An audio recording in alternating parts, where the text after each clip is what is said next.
জুলাই সনদের প্রতিটি দফা, প্রতিটি অঙ্গীকার অক্ষরে অক্ষরে বাস্তবায়ন করতে সরকার বদ্ধপরিকর। 2024 সালের জুলাই আগস্টের গণ অভ্যুত্থানে আবারও স্পষ্ট করে দিয়েছে এই রাষ্ট্রের মালিক এই দেশের জনগণ। সুতরাং জনপ্রশাসনের কর্মকর্তা হিসাবে রাষ্ট্রের মালিক জনগণের স্বার্থ এবং কল্যাণ নিশ্চিত করা আপনাদের প্রধান দায়িত্ব।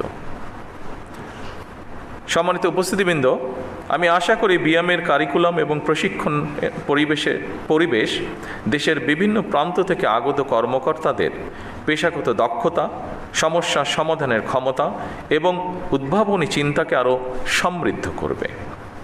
আধুনিক প্রশাসনে দক্ষতা মানে শুধু নিয়ম জানা নয়, বরং প্রযুক্তির ব্যবহার, তথ্য বিশ্লেষণ, দ্রুত সিদ্ধান্ত গ্রহণ এবং জনসেবায় সৃজনশীল দৃষ্টিভঙ্গি। এবং সেই লক্ষ্যেই বর্তমান সরকার প্রশিক্ষণ ব্যবস্থাকে আরও আধুনিক ও ফলাফলমুখী করার উপর গুরুত্ব দিয়েছে।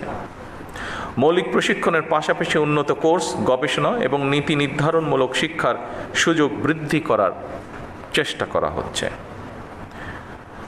ফ্যাসিবাদী শাসনামলে আপনারা যথাযথভাবে সেই দায়িত্ব পালন করতে পেরেছিলেন কিনা কিংবা পালন করতে সক্ষম হয়েছিলেন কিনা, এই মুহূর্তে সেই প্রশ্ন না তুলে আমি আপনাদেরকে এই মুহূর্তে বর্তমান গণতান্ত্রিক সরকারের পক্ষ থেকে একটি বার্তা দিতে চাই, এবং তা হলো দেশ এবং জনগণের কাছে আমাদের যেই প্রতিশ্রুতি দিয়ে এসেছি আমরা,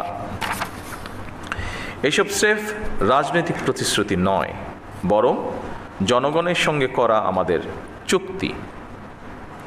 জনগণ আমাদের ইশতেহারের পক্ষে রায় দিয়েছে।